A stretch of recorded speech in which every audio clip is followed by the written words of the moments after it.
Alors, qu'est-ce qu'on peut objecter? Je suis en train de... J'ai pris plus de temps que je ne voulais, mais je vais vous laisser du temps pour la discussion. Qu'est-ce qu'on peut objecter à ce genre de catastrophisme? Comme je vous dis, vous voyez, on passe du diagnostic à l'issue et aux conduites, jusqu'où on les suit ou comment on fait. Qu'est-ce qu'on en retient? Première chose, je dis c'est un catastrophisme ontologique, c'est de dire, bon, il y a eu des débats là-dessus, de dire la catastrophe, elle est certaine. Hein, on n'en fait pas l'hypothèse pour l'éviter, elle est là. Et j'imite un geste qu'on m'a fait, hein, je le reprends. Donc, il n'en reste pas moins que si la catastrophe est certaine, même en réduisant sa fourchette d'intervention, on ne sait pas quand elle va arriver. Donc on peut être convaincu qu'elle est certaine, on peut même être convaincu qu'elle est proche, et pour autant, non seulement ça ne nous dit rien sur quand elle arrivera, mais vu le type de façon dont elle se produit, c'est-à-dire de façon qui échappe à notre prévisibilité, le fait que plus de temps s'écoule ne nous rapproche pas de la catastrophe. C'est comme ce qui se passe avec ce qu'on appelle une crue centenale. Si ça fait 99 ans qu'il n'y a pas eu de crue, ça ne veut pas dire que la 100e année, elle va arriver. Donc on ne sait rien sur, même si on est certain que la catastrophe se produira, on ne sait rien sur la façon dont le moment où la catastrophe va se produire. Autrement dit, du point de vue des théories du choix rationnel, du point de vue de la rationalité de l'action, le plus simple, c'est de ne pas en tenir compte. Parce que vous n'allez pas tout arrêter pour quelque chose dont vous ne savez pas quand ça va arriver. Et de ce point de vue-là, la réponse la plus rationnelle à la catastrophe, c'est business as usual, ne rien changer. Donc il y a, de ce point de vue-là, une très curieuse convergence entre le slogan, enfin oui, le slogan, ce que répètent sans cesse les néolibéraux du genre Thatcher, Tina, there is no alternative, et la position des collapsologies, qui est de dire, il n'y a plus de possible, hein, c'est un destin, et c'est un destin tel qu'on ne peut que l'attendre.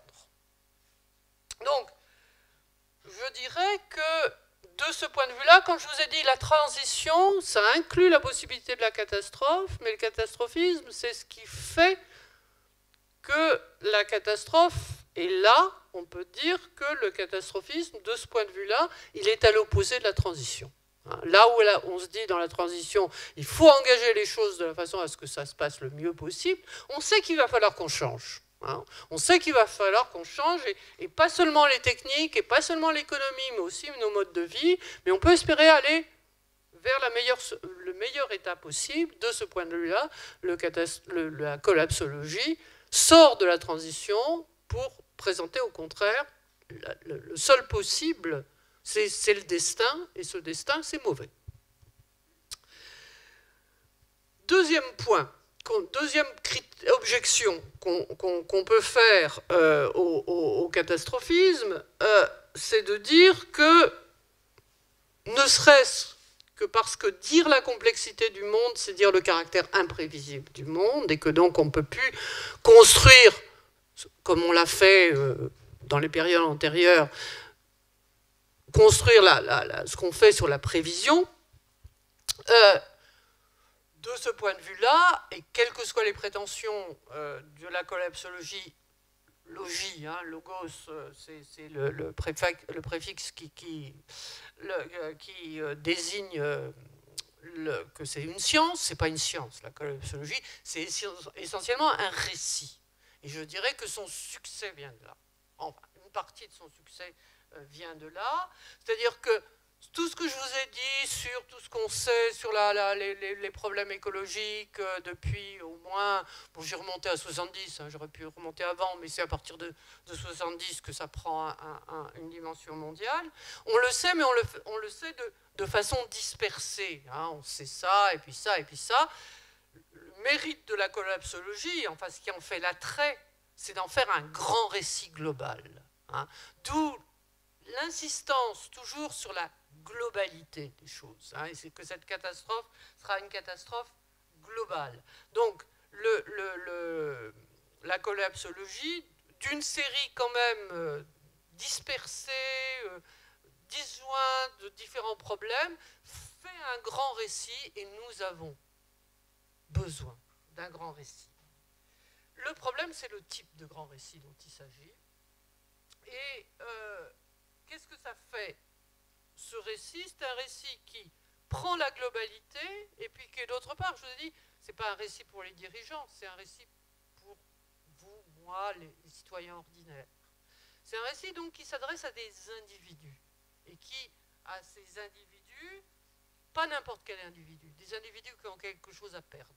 On leur dit, tout ce dont vous jouissez maintenant, les TGV, tout ça, vous allez perdre, vous allez être ramené sur votre toute petite communauté locale. Donc vous avez un grand récit global, d'où l'importance, si vous voulez, de la caractérisation bio-géophysique. Hein, c'est la planète. Et puis sur cette planète, il y a une multitude d'individus à qui on s'adresse en disant, ben voilà, il faut se conduire comme ça. Et c'est important parce que, quand je dis ça, ça fait passer un message. Je crois que le message qu'il faut qu'on change nos modes de vie est passé. Et d'une certaine façon, la collapsologie dit quelque chose là-dessus. Elle dit quoi faire. Simplement, elle le dit d'une façon qui est à la fois dépolitisée et désocialisée.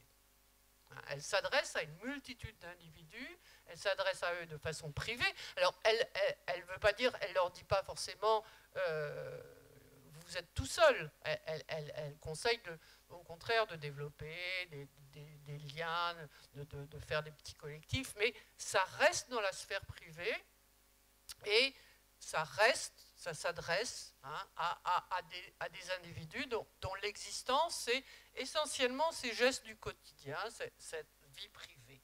C'est en sens que je dis, c'est un récit dépolitisé et désocialisé, et un récit qui n'est globalisé que du seul point de la physique du globe. Or, je crois que c'est ça, pour moi en tout cas, c'est le principal problème de la collapsologie. Alors, je le répète, ça s'appuie sur quelque chose de vrai, qui est ce que nous a fait découvrir le GIEC, l'IPBES, c'est que notre planète est une. Hein, nous vivons sur un monde dans un monde où les phénomènes se globalisent, où un volcan peut arrêter tous les transports aériens pendant une dizaine de jours. Nous sommes dans un monde globalisé, mais pour autant, si ce monde globalisé est unifié par le changement climatique, essentiellement le changement climatique, l'érosion de la biodiversité est un peu différent, mais par le changement climatique, il n'empêche que les différentes populations ne sont pas touchées de la même façon et ne réagissent pas de la même façon. Hein. Du fait que l'anthropocène, la transformation profonde du système Terre touche tout le monde, ça ne veut pas dire que tout le monde est également et semblablement frappé. Hein. L'exemple, bon, il y a quantité d'exemples de ça, mais c'est où est-ce que sont les populations les plus frappées par ce qui est déjà la hausse du niveau des mers se trouvent? Eh bien, dans les zones tropicales ou dans le Pacifique. Ce n'est pas encore le cas dans les zones tempérées. Et dans ces zones tropicales et pacifiques, qui sont les plus frappées? Eh c'est les plus vulnérables, les plus pauvres et les plus exposés. Donc de ce point de vue-là, il n'y a pas un monde unique. Il y a une diversité de mondes. Donc, à côté du grand récit de l'effondrement qui vous dit on va piloter la Terre, on va se maintenir dans les limites de la Terre et on n'aura plus qu'il n'y a qu'une série d'individus auxquels on s'adresse, il y a au contraire une multitude de situations qui peuvent être des situations d'effondrement. Je crois que ce qu'on peut, si vous voulez, reprocher au récit de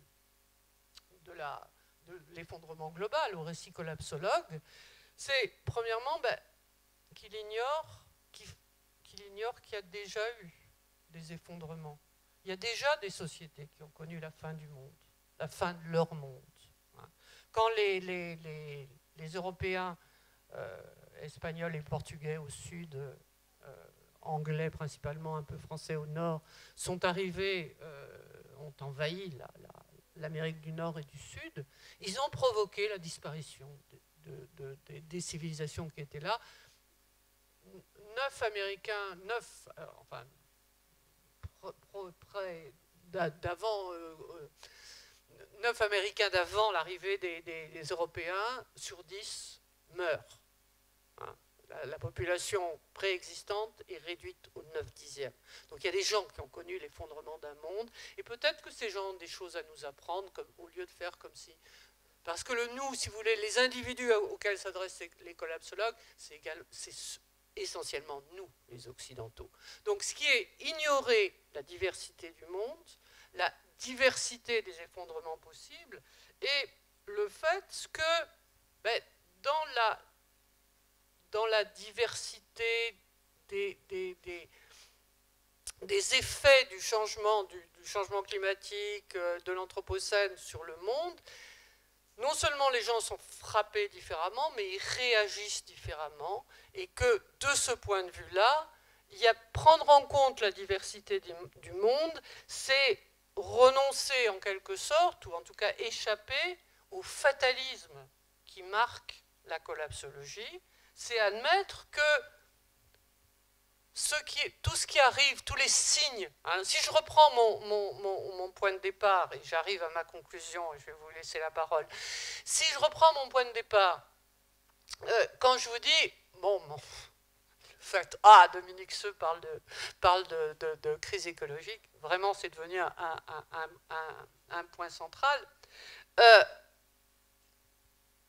ça arrive partout, ça arrive de façon différente, il n'y a pas un monde unique, il y a des façons différentes d'y réagir, et ce que la collapsologie prend un petit peu comme les signes que tout va mal dans le monde, comme si c'était des signes du destin, parce qu'il n'y a pas seulement des problèmes écologiques, il y a des migrations, il y a des guerres, il y a des crises financières, eh bien, au lieu de prendre ça comme des symptômes d'un monde qui va à l'effondrement, on peut le voir autrement comme la diversité des formes de lutte et de prise en compte de réactions différentes. De ce point de vue-là, si vous voulez, moi j'opposerais aux théoriciens de l'effondrement, genre Servigne et Cochet, ce que un économiste de Barcelone, mais économiste écologique, Joan Martinez Allier, fait quand, avec son équipe à Barcelone, ils font un atlas, ce qu'ils appellent l'atlas de la justice environnementale, c'est un atlas de toutes les luttes dans le monde, sur des questions qui sont à la fois des questions d'environnement et des questions sociales, et qui donc sont des façons que la diversité des populations dans le monde ont de prendre en main, ça repolitise et ça resocialise ces questions d'effondrement. Donc, si j'essaie de terminer là-dessus et de laisser à vos questions, je dirais, quand je vous disais, mais la question c'est, est-ce que si on prend au sérieux la gravité de la situation, est-ce qu'on est obligé d'aller au point d'un effondrement global? Alors je pense, ça c'est la première chose à mon avis à laquelle on peut... Alors là, c'est quasiment croire, pas croire. Il n'y a aucune raison pour que l'effondrement soit global partout au même moment. Hein, et même pendant 5 ans. Bon. Ce que nous voyons, c'est effectivement une multitude de situations catastrophiques qui peuvent conduire à des formes locales d'effondrement. Pensez à ce qui s'est passé en Australie avec les feux. Hein. Tout ne s'est pas effondré d'un coup. Mais c'est sûr que il y a eu là hein, ce qu'on appelle les méga-feux. Ça déborde beaucoup les incendies classiques. Bon.